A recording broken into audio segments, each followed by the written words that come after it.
and Dr. Rohit Prakash is the inventor of the flap motility sign. Over to Dr. Rohit Prakash. Inventor means I invented the anterior capsular tear, yes. Okay. So thank you, Dr. Kumar, for the kind words. You're a very dear friend, and I feel an honor to be here. So I've been asked to speak in his IC on phaco after radial CCC tear, as he has already told. Well, anterior capsular tears can be a normal Rhexis tear, or it can be an Argentinian flag sign. So why is it a surgical dilemma?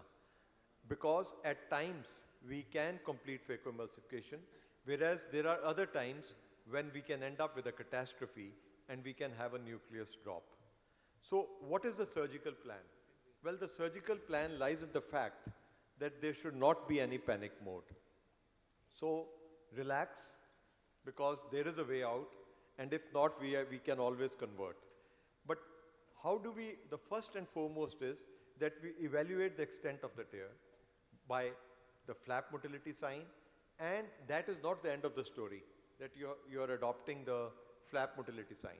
Well, you have to use safe phacoemulsification techniques to back up your plan so that you can have a smooth sailing. So let's recapitulate this. If the flap, as he has already told, is fluttering and everted, this shows it's a pre-equatorial one. And if by any means it stops fluttering and becomes inverted and flat, it shows that it's a post-equatorial flap. So that is something which we should be absolutely clear of. Now, first evaluation is very important. What you should do is just inject the visco. And if the flap flutters, becomes everted, this shows it is pre-equatorial. So that is not the end of the story. You have to re-evaluate it. How do you re-evaluate it? You put in the phaco, put it on irrigation mode, and if it flutters, this shows it's a pre-equatorial and it's a green signal that you should go ahead. So how you should go ahead? Well, before talking about that, we should be able to evaluate the extent of the tear. How do we evaluate it? We can evaluate it ourselves. We can have our team trained. When we say intermittent, the surgeon intermittently sees because he's already stressed up. So there is little chance of his seeing again and again. But the OT staff, your doctors, they should be trained, who should be taking care of the evaluation of the tear extent by the flap motility continuously. And if by any means there is some reversal, it can be always taken care of. The surgical settings are very important. First of all, you should have calibrated incision so that there is no undue efflux from the side port.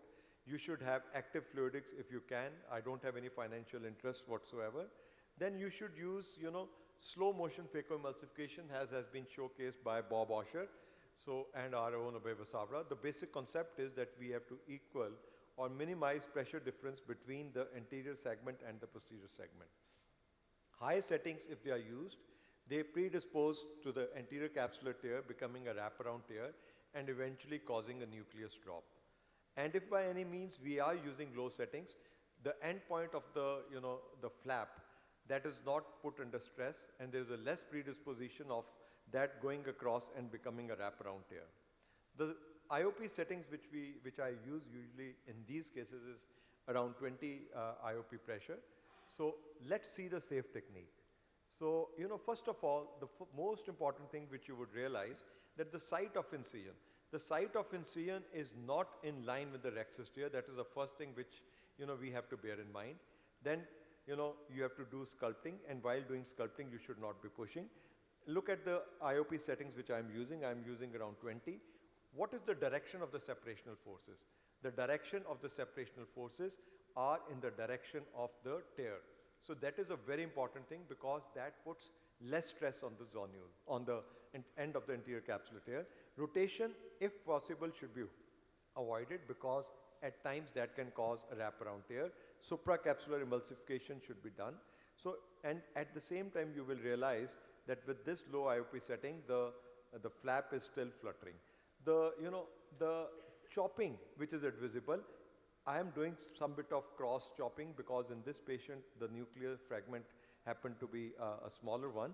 But ideally, what is recommended is that you should be doing a horizontal chop. So, and now since this nuclear fragment happened to be a hard one, so I am using the chopper shield technique which we published way back to our advantage. See how I am placing the chopper. It is diligently placed anterior to the phaco-tip. Now when I am placing it anterior, it is protecting the corneal endothelium. I used stable chamber settings. The flaps at this point of time was fluttering and everted. This shows that it is a pre-equatorial one. So this assured that I could move around, continue the stable chamber settings again. Now, once the IOL is implanted, as David Chang has taught us all around, that you should enlarge the Rhexis. And one wrong thing which I did was that, the positioning was not okay, which could have, now when I'm doing stromal hydration, there is some fluttering of the flap. So this is not the end of the story, because we need to know, when should we convert. So we should know the end point of, say, phacoemulsification. And obviously, if the surgeon is not comfortable with, the detailing of the flap motility sign. So what is the end point of, say, phacoemulsification? In this video, you will find that the novice surgeon, in an attempt to, enlarge the Rhexis, created a situation in which there was an inadvertent anterior capsular extension. The sculpting was going on, and you will find that the flap is fluttering at this point of time. Now this showed that it was. Now at this point of time, the flap stopped fluttering. Now the idea is, why did it stop fluttering? Because the separational forces were not okay, the high fluidics were there. So this is the point when the emulsification should have been stopped, and the one should have converted to an SICS or ECC, whatever one is comfortable, because his continuing led to a situation where there was a nucleus drop. We have to avoid false positive flaps also. Now what is this? All 4 flaps should be everted and fluttering. So pre-existing PCR may coexist with fluttering everted flaps. I received a call from John Hart in US, and he said that there was a patient who had intravitreal injection, and he did anterior segment OCT and the flap, and there was a PCR, and he somehow had an anterior capsular tear. The flap was fluttering, but there was a PCR, and since he knew that there was a PCR, he was able to retrieve it, otherwise it could have been a catastrophe. So pre-existing PCR may coexist with fluttering everted flaps. So, Dr. Kumar, should I continue? Yeah. So this is another patient wherein the patient has nucleus sclerosis grade 1. I showed it around in another IC also. Pupil size is 6.5. So she was continuing with the phacoemulsification. So what she did was, she did hydrodissection, and after doing hydrodissection, she continued sculpting, and while sculpting, she continued to go deep. She said that she was not able to focus, and lo, what has happened? There's a punch, posterior capsule punch. So she was oblivious of what was happening. Then suddenly she realized that something was wrong, and she was intelligent enough.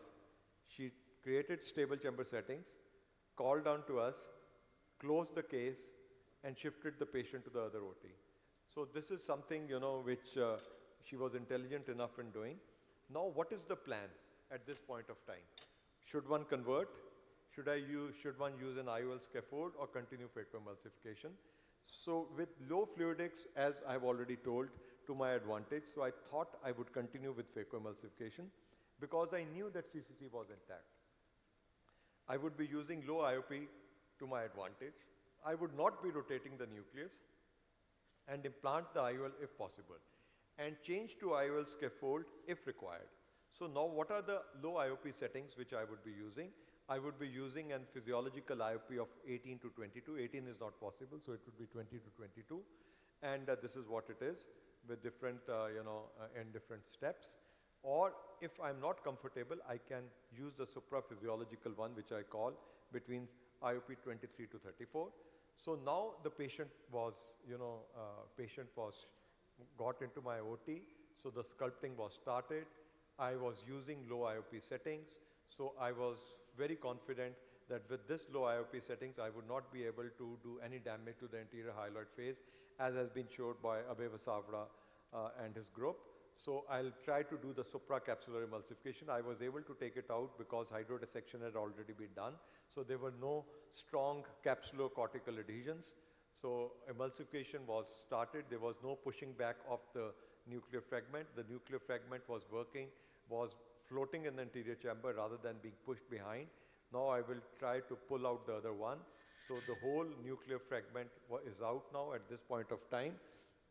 So emulsification is continuing at this point of time, and you will realize that now stable chamber settings again, which was being used.